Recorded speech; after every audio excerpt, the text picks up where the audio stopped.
So my awesome delivery guy brought this package from YouTube the other day. It's an award for channels that reach 100,000 subscribers. And I've been really looking forward to opening it. But before I do, I'd like to thank everyone who has subscribed to my channel and everyone who has bought plans through my website.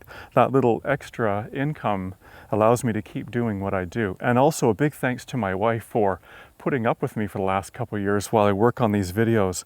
I spend hours and hours editing, so she just sees the back of my head. Also for this video, I'd like to shoot a little bit of behind the scenes so you can see what it takes to put together an episode on Man About Tools. And this means so much to me. I didn't know where my channel would go when I first started out. It took maybe a year almost before it kind of got traction and things started to take off, and when it did, it really kind of overwhelmed me and I was a little bit freaked out by it as well. But so thanks everybody, and let's dig into this.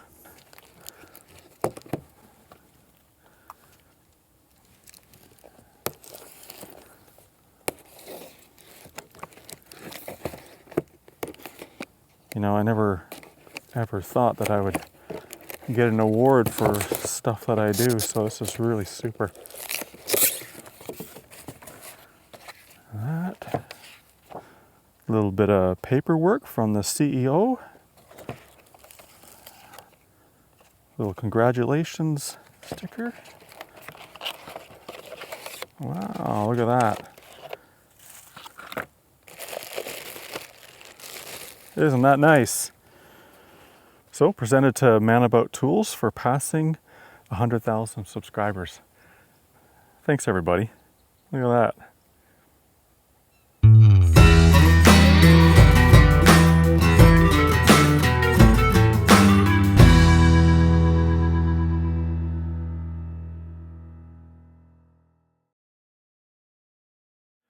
So, I've been using these ND filters.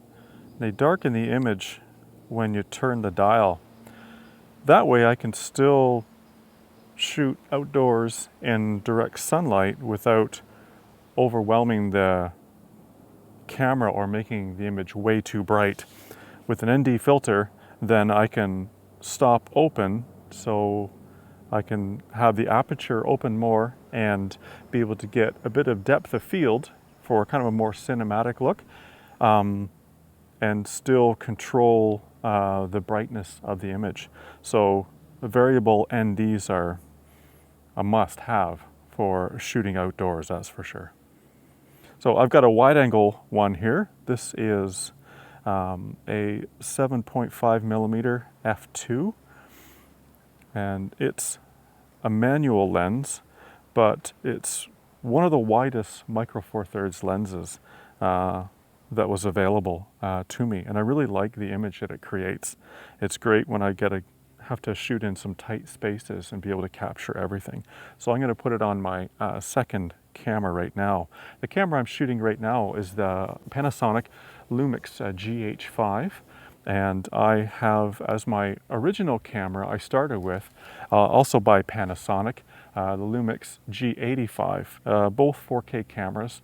I liked having two of the same cameras, same manufacturer, same image or similar image quality, so I can match up shots from one shot to the other, and the colors will be very close. And I can use all the same lenses and some of the other accessories. So I'll put the wide angle on now, and we'll see what that looks like. I really like the Micro Four Thirds because everything is small and more compact. The batteries last well. The 4K video I think looks really good. I'm really happy with that. It takes a little bit more horsepower in my editing software to kind of manage it, but I edit with proxies or sort of smaller versions of the footage, so my computer can kind of handle that, and I'll get into that a little bit later.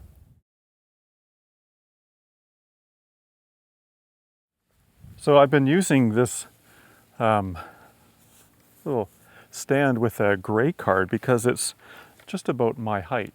Since I use just manual focus, autofocus on the Panasonic cameras is not very reliable, so I do everything manually focused. So if I'm going to step into a scene then I can pre-focus on this chart here, or this gray card, to set my focus before I even start.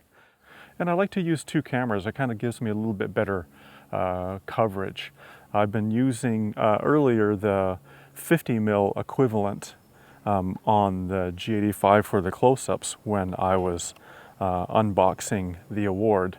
And then I was using this Zoom F1 portable recorder with a little lapel mic here taped to the inside of my shirt, so I get better audio recording. But I need to synchronize this device with these other two devices. That's why I slap my hand or slap my palms together at the beginning to give a spike in the audio that I can then see to line things up if it doesn't do it automatically.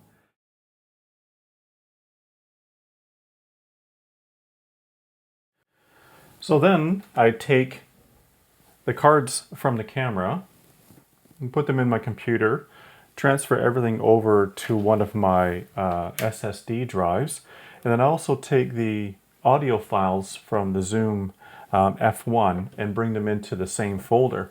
And then I can sort them by date and time and see which files go with which files from the audio, and so I can sync up the audio and the video together. And what I like to do is rename each one of the clips that comes in so they have similar names if they're from the same take. Like if I look at this particular take here, this was the third time I had tried this, and I think this is probably one of the better takes. I brought a package from YouTube, 100,000 subscribers. So I like that tape for how it looks visually. It's in focus, and it's pretty well balanced. And then I'll look for the audio recording that goes with it, and I'll play a little bit of it. So my awesome delivery guy brought a package from YouTube the other day. It's an award, the Silver Play Award, for those channels that reach 100,000 subscribers. I've been really looking forward to opening the channel. Okay, that sounds good too. So that's the right take, and I'll label that one the same before I bring it into my editing software. For editing, I use Final Cut Pro on a 27-inch iMac. On the bottom of the screen, I have the timeline with the clips and audio segments. On the upper left, I have all my clips from the cameras, audio recorders, and any graphics or animation I created. I can trim and assemble all the clips in this timeline to start constructing the episode. Here I have the iPhone footage of my delivery guy overlaid or put on top of the main timeline, and I used a picture-in-picture effect to have it fly in from the right side of the screen. Package from YouTube the other day. I generally lay in all the footage I have in sequential order, and that sometimes can be several hours of total length. Then I start cutting it down shorter and shorter to under 20 minutes or so if I can. After the unboxing of the Silver Play Award, I cut from the clip shot on the GH5 and then to an iPhone clip that Marilyn shot. I think that cut works, but the two cameras don't match up so well. I'll switch my screen configuration around for color correction. Now I have some way to see the brightness and color information to make that change. And I want to adjust the iPhone clip to match the colors of the GH5 clip. I think I just need to warm up the iPhone clip as it looked a bit too blue, and I can do this by moving the Kelvin temperature slider below the color wheels on the right side of the screen. And I think that looks better. Then I've added the opening logo clip. Here I have the wide-angle second camera shot overlaid on the main timeline, and I can fine-tune that cut. And I like to use two cameras. So that's just a really quick look at the editing process here, and I find it can be the most time-consuming part of creating YouTube content. For many of my build videos, I've been using Sketchup Pro for modeling, animation, and creating drawings. I really love modeling in Sketchup, and I think it's an excellent program for creating in 3D.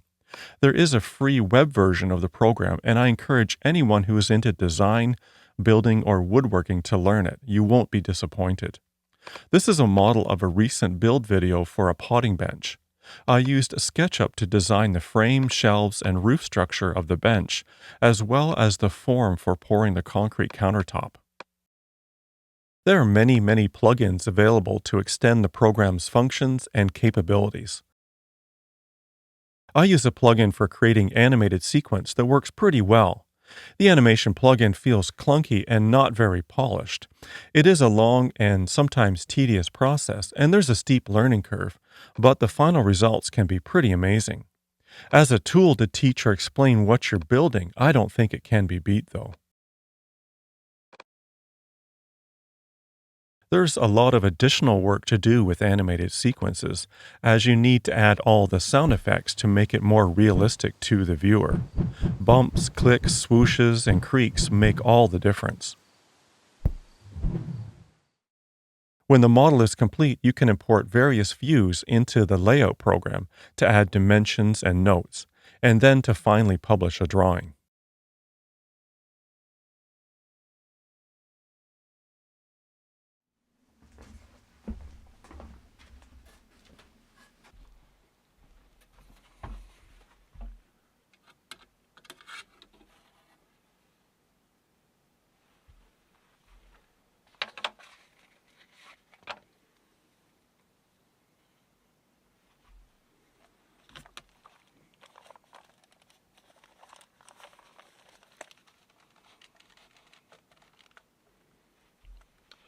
Testing. This is take 2. In a studio/workshop, I have a DIY voice booth in the corner of the room. I hung a few heavy gauge moving blankets from electrical conduit in the ceiling. I have a Shure SM7B microphone that runs through a cloud lifter to boost the signal before it gets to the DBX286 processor. Then the output from that is recorded to a Zoom H5 field recorder. This gives me a clean recording without room echo or background noise. And that's my voiceover setup.